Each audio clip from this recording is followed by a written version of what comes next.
मेरा नाम प्रियंका है। मैं उत्तर प्रदेश के बदायूं जिले की रहने वाली एक साधारण सी लड़की हूँ। मेरी उम्र अब भी 19 साल है और मैं अपने मम्मी पापा और छोटे भाई के साथ एक छोटे से मकान में रहती हूँ। हमारे घर में 2 ही कमरे हैं। एक में मम्मी पापा रहते हैं और दूसरे में मैं और मेरा छोटा भाई। हमारे पास ज्यादा सुविधाएं नहीं हैं, लेकिन हमारा आपसी प्यार ही हमारे परिवार को मजबूत बनाता है। पापा किसान हैं और मम्मी घर संभालती हैं। मैं घर पर रहकर मम्मी के साथ रोज के कामों में हाथ बटाती हूँ, क्योंकि यही समय है जब मैं उनके और परिवार के साथ ज्यादा से ज्यादा वक्त बिता सकती हूँ। मेरे छोटे भाई की बात करूं तो वह बहुत शरारती है, बिल्कुल नटखट और चुलबुला। वह हर दिन कुछ नया करने की सोचता है जिससे मुझे चिढ़ा सके या परेशान कर सके, लेकिन उसका तरीका इतना मासूम होता है कि मैं कभी उसे गंभीरता से नहीं लेती। कभी बाथरूम में बंद कर देना, कभी मेरे कपड़ों पर पानी डाल देना, तो कभी मेरा फोन लेकर उसमें गेम खेलना और फिर बिना बताए कुछ डिलीट कर देना। यह सब उसकी रोज की शरारतों में शामिल है। लेकिन वह जो कुछ भी करता है प्यार और मस्ती के दायरे में ही करता है। उसकी हरकतों पर कभी कभी गुस्सा भी आता है, लेकिन ज्यादातर बार मुझे हंसी ही आती है, क्योंकि उसमें एक मासूमियत छिपी होती है। आज सुबह की बात है, मैं मम्मी के साथ घर की सफाई में लगी हुई थी। पंखे झाड़ रही थी, जमीन पोंछ रही थी और मम्मी रसोई में काम कर रही थी। तभी मेरा भाई मेरे पास आया और बोला, दीदी मुझे तुम्हारा फोन चाहिए। मैंने बिना सोचे समझे मना कर दिया। नहीं, तुम मेरा फोन खराब कर दोगे। वह बच्चा ठहरा, फिर से मचलने लगा। दीदी प्लीज दे दो ना, बस थोड़ी देर के लिए।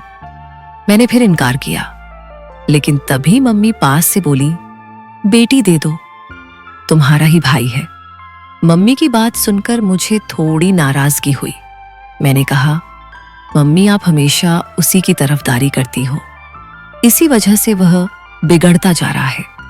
मम्मी बोली, बेटी एक ही भाई है तुम्हारा, थोड़ा प्यार और समझदारी से काम लो। मम्मी की बात सुनकर दिल तो नहीं माना, लेकिन फिर भी मैंने भाई को फोन दे दिया और दोबारा सफाई में लग गई। जब सफाई का काम निपट गया तो मैंने मम्मी से कहा, मम्मी मुझे कुछ नए कपड़े चाहिए। मम्मी ने कहा, बेटा अभी तो चाचा की शादी में नए कपड़े लिए थे, फिर से क्यों? मैंने कहा, मम्मी वो तो कितने महीने पहले की बात हो गई, अब कुछ नया पहनने का मन है। मम्मी मुस्कुराई और बोली, ठीक है बेटा, जब बाजार चलेंगे तो ले आएंगे। फिर मैंने कहा कि अब मैं अपने कमरे में जा रही हूं।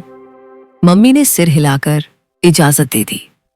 जैसे ही मैं कमरे में पहुंची, मैंने देखा कि मेरा भाई एक कोने में चुपचाप बैठा है।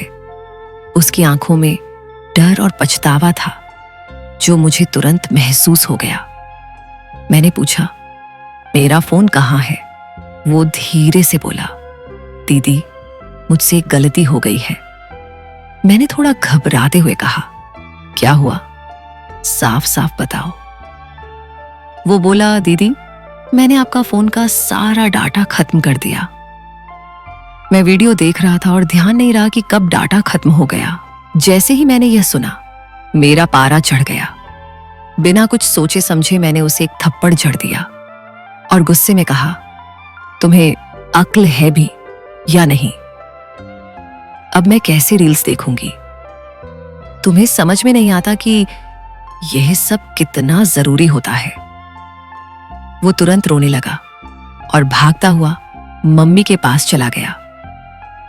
कुछ देर बाद मम्मी ने मुझे बुलाया और गंभीर स्वर में पूछा, तुमने उसे मारा क्यों? मैंने गुस्से में कहा, मम्मी उसने मेरा सारा डाटा खत्म कर दिया है, अब मैं फोन में कुछ नहीं चला सकती। मम्मी ने मेरी आंखों में देखा और बहुत ही शांत आवाज में कहा, बेटा अगर वो कर भी बैठा तो क्या हुआ, कल दोबारा मिल जाएगा। लेकिन तुमने सिर्फ इंटरनेट के लिए अपने भाई को मारा। यह बात तुम्हारे लिए सोचने की है। मम्मी की बात मेरे दिल में चुभ गई। मैं चुपचाप अपने कमरे में लौट गई, लेकिन मन में एक बेचैनी सी उठ रही थी। क्या मैं सच में इतनी छोटी सी बात पर अपने भाई पर हाथ उठा बैठी? क्या वाकई मेरा गुस्सा उस मासूम गलती के लायक था? वो तो सिर्फ खेल रहा था और गलती से सब डिलीट हो गया। उसके चेहरे का डर और आंखों के आंसू बार बार मेरी आंखों के सामने आ रहे थे। मुझे महसूस हुआ कि गलती मेरी भी थी। मैंने गुस्से में आकर वह कर दिया जो मुझे नहीं करना चाहिए था। थोड़ी देर सोचने के बाद मैं उसके पास गई। वह अब भी चुपचाप बैठा हुआ था, आंखें नम थी। मैंने उसके पास बैठकर कहा, भाई मुझे माफ कर दो, मुझे तुम्हें नहीं मारना चाहिए था। उसने मेरी तरफ देखा और धीरे से कहा, दीदी गलती मेरी थी, मैंने ध्यान नहीं दिया, लेकिन आपने मुझसे बिना सोचे मारा, फिर भी मैंने आपको माफ किया, आप भी मुझे माफ कर दो। उसके शब्दों में सच्चाई थी, मासूमियत थी और बहुत सारा प्यार भी। मैंने उसका हाथ थामा और कहा, हाँ भाई, अब से मैं अपने गुस्से पर कंट्रोल रखूंगी। तू भी अगली बार ध्यान रखना। हम दोनों फिर मुस्कुराए और मैंने कहा, चल अब मम्मी के पास चलते हैं, वो बहुत परेशान हो गई होंगी। हम दोनों मम्मी के पास गए और सारी बात बताई।